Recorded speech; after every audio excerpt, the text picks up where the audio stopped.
Bring it on, pal. And that sound you just hear right there, another sound that we love.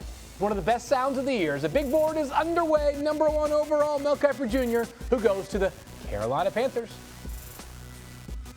You have C.J. Stroud, Byrce Young. You flip a coin on this one. You go with Frank Reich. And who has been his quarterback over the years? The bigger quarterback, that would be C.J. Stroud over the diminutive dynamo. Byrce Young at 5'10 and a quarter, about 204 manufactured weight there. So you look at C.J. Stroud, the way he finished the year against Georgia, the way he was at the Combine, the way the last 2 years he didn't throw interceptions. He was a college version of Aaron Rodgers. He also had a tremendous completion percentage of 70% over the last 2 years. Not many balls hit the ground. And the support staff that's in place in terms of Frank Reich and the assistant coaches and Andy Dalton now as the backup, everything's in place to develop that young quarterback. I think it will be C.J. Stroud right now.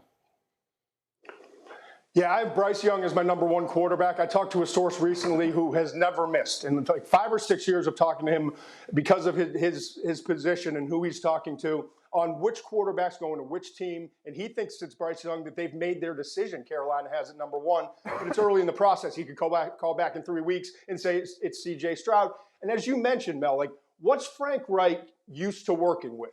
Great pocket passers with that size. You start with Peyton Manning all the way down to Phillip Rivers, Carson Wentz, Nick Foles, Jacoby Brissett, and Matt Ryan. They're all 6'4" to 6'6". So, and you've got the best pure pocket passer in this draft in C.J. Stroud with a little bit more size at 6'3", 214 pounds compared to 5'10" and change and 204 pounds for Young. I went back and studied the tape, the Georgia tape specifically, but even the Rose Bowl from 2 years ago.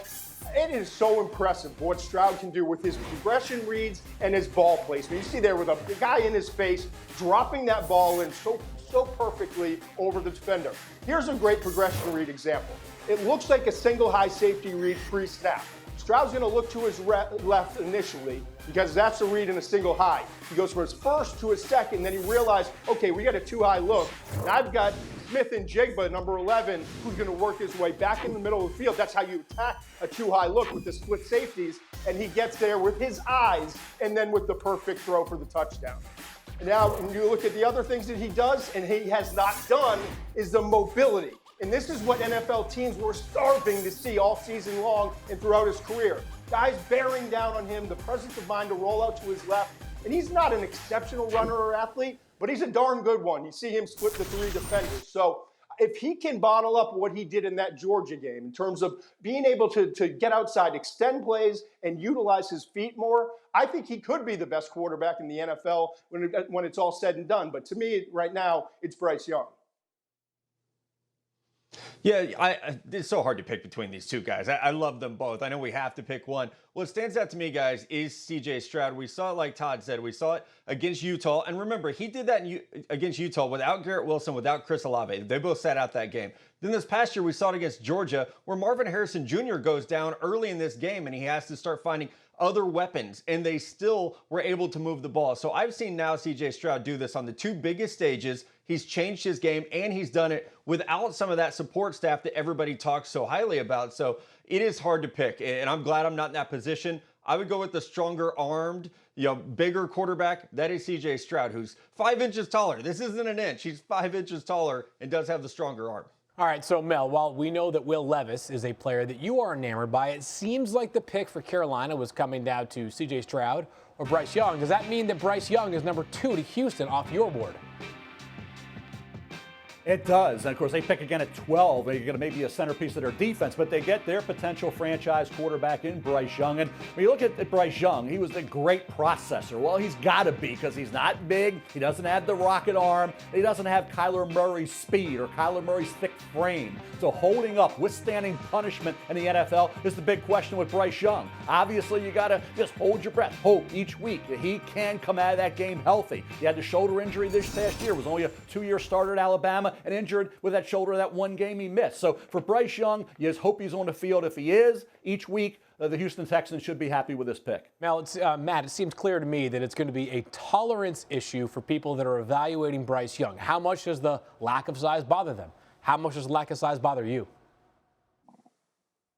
Well, it's definitely something you have to factor in. And I think it goes to how much risk are you willing to take when C.J. Stroud is I think such a closely graded prospect like Todd mentioned. So it does stand out to me. And I think that Houston is a really good fit, though, for Bryce Young, because what do they have in place? Laramie Tunsil, now the highest paid left tackle in football. You have Titus Howard on the right side. They drafted Kenyon Green in the first round last year to play guard. They have a good offensive line. And Bryce Young throws to the middle of the field very well. I was at the Texas game where he tore up the middle of the field, dominating that Longhorns defense. It seems like he was just finding angle route after angle route to win that game. So I think if he can get to a spot where he can play within the pocket, like Mel said, this is not Kyler Murray running around. Play within the pocket, some timing-based routes where he reads the field so well. I think Houston ends up really the best situation for Bryce. Yeah, for me, Bryce Young, he's the best quarterback in this class because he's unique. He's a smaller version of Patrick Mahomes. He can extend plays and see the field like very few other prospects I've ever evaluated coming out of college. And it's a natural instinct. It's like level of poise that you rarely see. The game is so slow to him. You can see, like, he's got rushers all over him. He's got these 320-pound SEC defenders bearing down on him. There's never panic.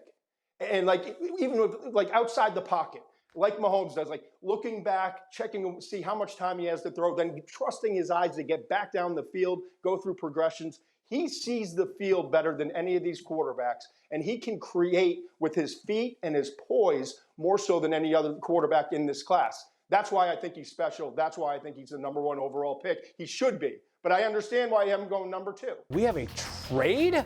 Are you breaking your own rule by having the Indianapolis Colts make a trade up to #3 with the Arizona Cardinals?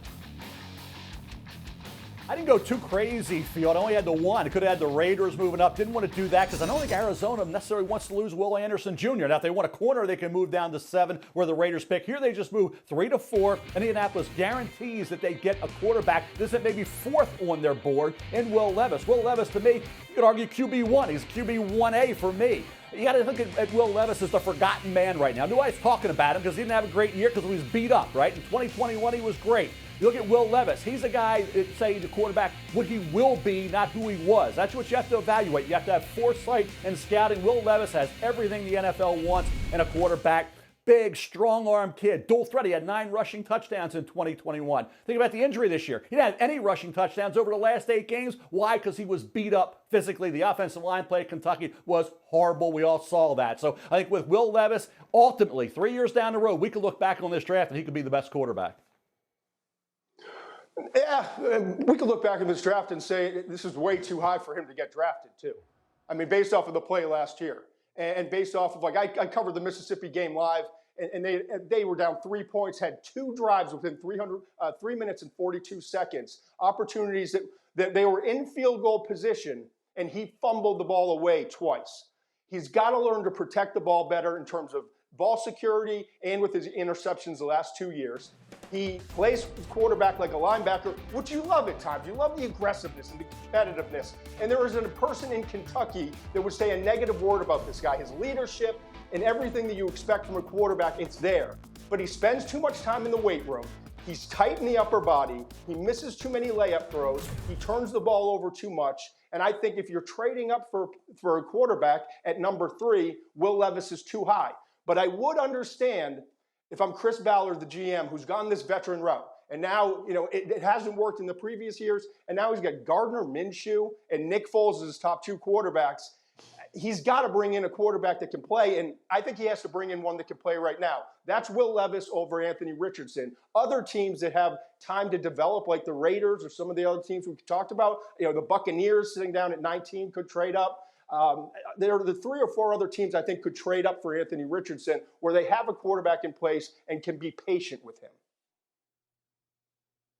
Yeah, he was killing me on this. He said, hey, I like Will Levis. I don't love him. So now you're hating him now. So I guess you do hate Will Levis. I mean, I heard negativity. I'm not. I have to balance it out a little bit, Kiper. Justin Fields.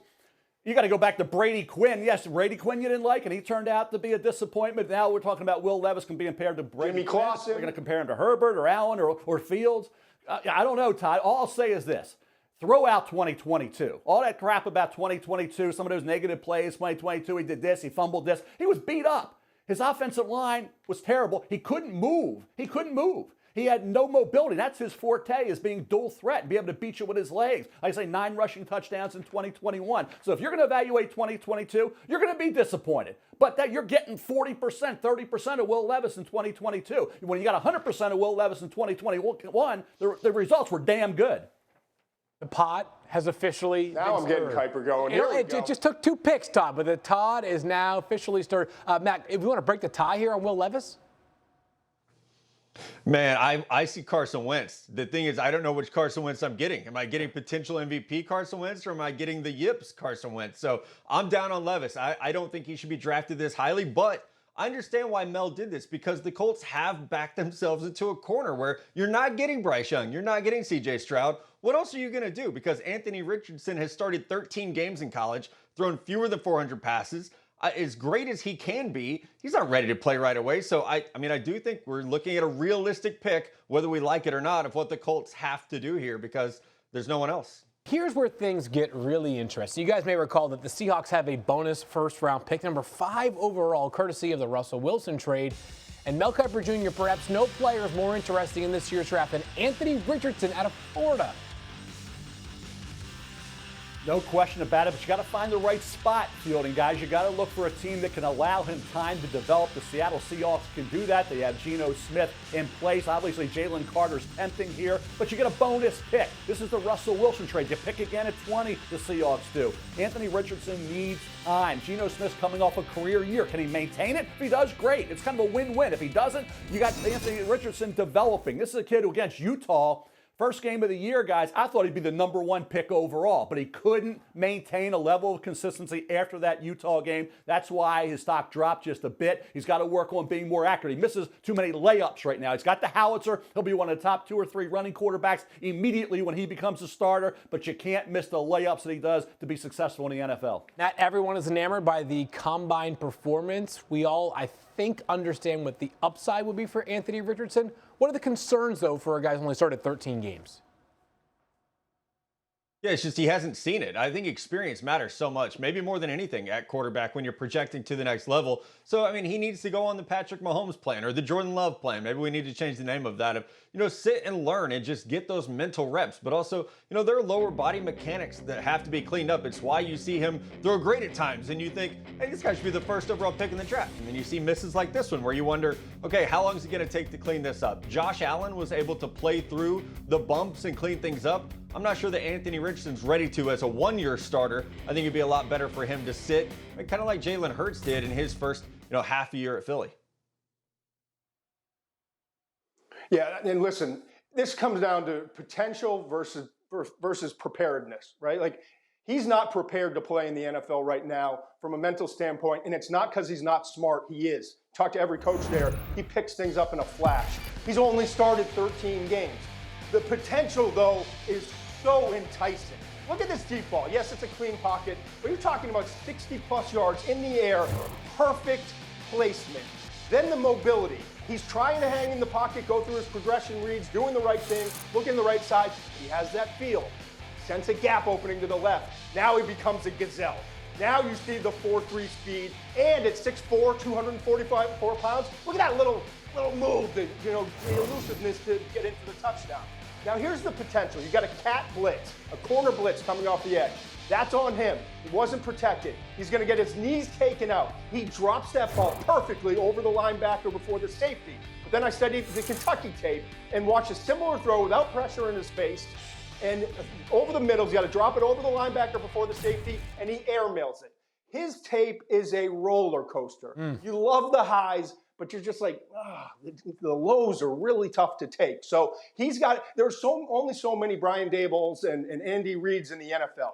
This is going to come down to where he winds up, the situation he's in, the patience the team has with him, and the level of talent from the coaching staff to get his mechanics worked out. And you mentioned, Todd, obviously, Andy Reid, where the Chiefs were able to be patient with Patrick Mahomes for a full season. Even though Alex Smith was playing well, they traded him away and said, now's your time. Seattle has some similar shades to that, obviously. Not that Geno Smith has had quite the same resume as Alex Smith, and not that we know that Anthony Richardson will be anything close to Patrick Mahomes, but the setup for a redshirt year is at least there.